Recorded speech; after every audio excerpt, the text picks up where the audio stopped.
Will Pakistan learn a lesson or will Pakistan attempt another misadventure? With me on this special broadcast is Ambassador Reuven Azar, Israel's ambassador to India. You've been watching how India is battling this radical Islamist terror. We've been watching how Israel's battling Hamas and Hezbollah and Houthi rebels and a lot of other radical Islamist forces in your region. What do you make of India's strikes in the heart of lashkar-e-taiba and jaish-e-mohammad in Pakistan and Pakistan-occupied Jammu and Kashmir, sir? Gaurav, it's only natural that India would take action to defend itself in the backdrop of this terrible attack that targeted civilians in the most atrocious way. Terrorism cannot be tolerated, and the fact that India took action, it is according to its right for self-defense, which Israel supports. So Israel supports India's right to self-defense. The manner in which India pinpointed targets, lashkar-e-taiba headquarters, jaish-e-mohammad headquarters. Why I ask you, Ambassador? Because India and Israel have bled together at the hands of lashkar-e-taiba. The 26/11 Mumbai terror attacks that I covered, including at the Jewish-Mohammad house, where lives were lost. And Lashkar and Pakistan's state-backed terror had planned it to the T. Is this retribution? Does this deter those radical Islamist forces in your appreciation? Well, although there are similarities between the situation in our region and the situation in this region, at the end of the day, it is the responsibility of each government to exercise the right to self-defense and to make the right calculations in order to decide what is required to be done and how it's going to be done. We are not part of this conflict, and we completely trust the Indian government to take action as it sees fit in order to defend ourselves. When it comes to Israel, there's no doubt that we suffer from the same problem, that the terrorists are actually becoming more and more violent and atrocious. And you know what? This is probably because both India and Israel are successful countries. And as much as we succeed economically, security-wise, militarily, foreign policy-wise, the gap is increasing between our success and their failure. And that's the reason why they target us. They cannot match up to us, so their attempt is to bring us down. Is our intelligence-based operations the only way to fight this hydra-headed monster of radical Islamist terror? The name may be jaish-e-mohammad today, lashkar-e-taiba tomorrow, or Pakistan's ISI another day. Gaurav, there are many things the international community can do in order to fight terrorism, and unfortunately, they are not doing enough. It's not enough to condemn terrorism. It is prohibited to contextualize terrorism and to think that terrorism only hits us, only hits you. Terrorism is terrorism, and if we don't tackle it, it will hit everyone else. And therefore, the international community should unite in order to do many things, to expose those who harbor terrorism, in order to punish them. We should do together much more in order to prevent radical content to entering social media and electronic media. We can think together how to develop capabilities to fight terrorism. And this is the responsibility of everybody in the international community, all the states. And as much as we are successful in that, we will have to invest less in military solutions. Why is it that the world hasn't been able to come together, considering you've been bleeding for decades, we've been bleeding for decades?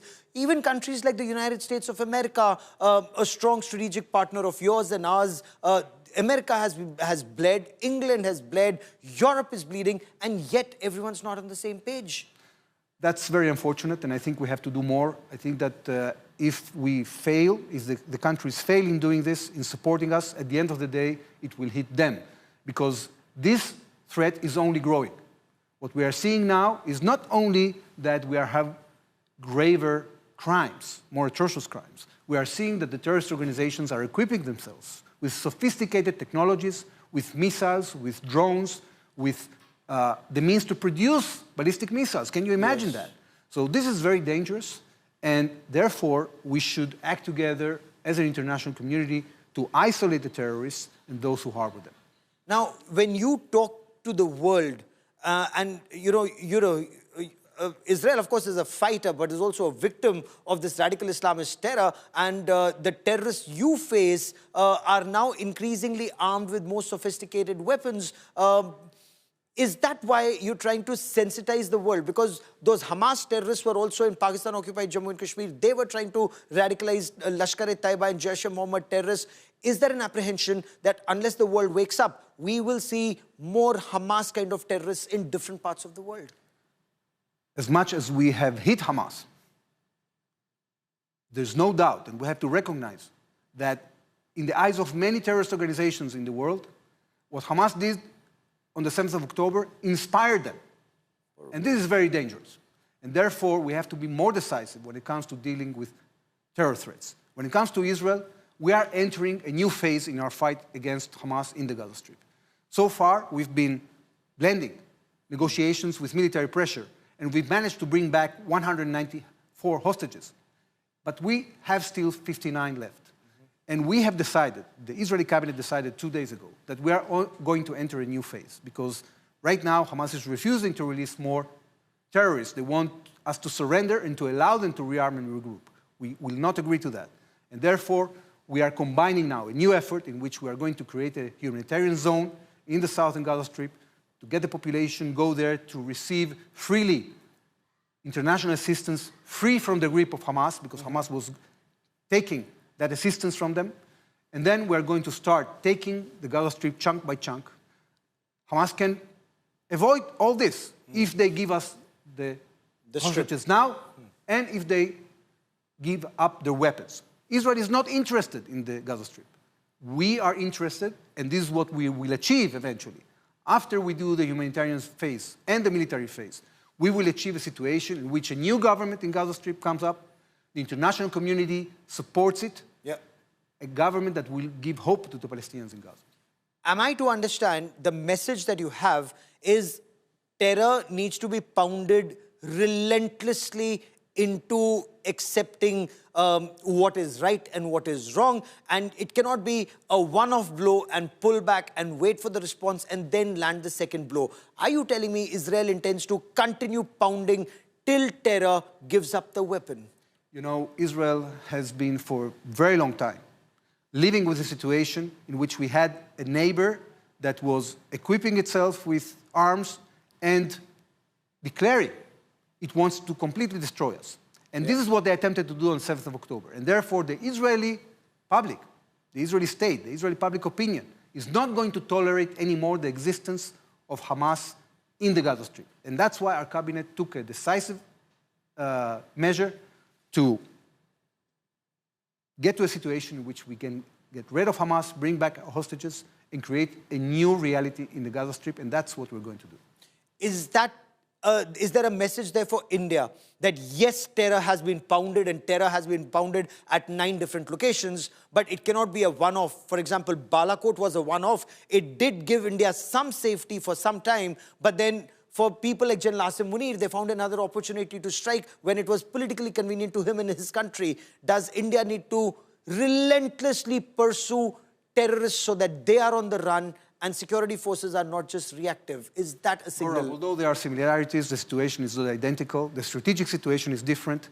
Each government bears the responsibility to deal with the situation, and I'm sure that the Indian government has the tools, the capabilities, does know how to have the risk assessment and what to do. And we trust India to exercise its rights of self-defense without our advice and without our interference. What kind of cooperation do India and Israel have in counter-terror operations, in high-end technology to stay a step ahead of terrorists, and especially terrorists that are backed by states? Well, we are cooperating in many ways in order to increase joint capabilities to deal with future threats. And one example is what we are doing together in missile defense. In our region, the terrorist organizations are equipped with very advanced missiles and rockets. And we have to get prepared both for terrorist threats and other threats. And therefore, India and Israel are together developing solutions when it comes to self-defense in the aerial defense. So this is one example. We are going to continue cooperating with India in these fields because we are determined to defend our people, and there is a lot of added value in these partnerships that we're having with this country. So are we talking about the Iron Dome system, or are we talking about an Iron Beam system, like a laser to take down the incoming There threat? are different layers of air defense. And today, for example, this morning, I gave an introductory speech at the MRSAM conference, which is a project between IAI and DRDO, in which they developed together a solution for medium-term missiles. Surface-to-air missile. So this is just one example. We are working on many fields, and we're going to continue doing that. And each country is going to be responsible of its security and is going to deal with its own conflicts. For joining me here on India Today, Ambassador Reuven Azar, many thanks and wish you all the best for the second part of your endeavor to keep Israel safe. Thank you. Thank you very much, All sir. the same to you. Bye-bye. Thank you very much, sir. So very clearly, the message is that Israel is talking about forearming itself, forewarning itself to use technology to better protect yourself.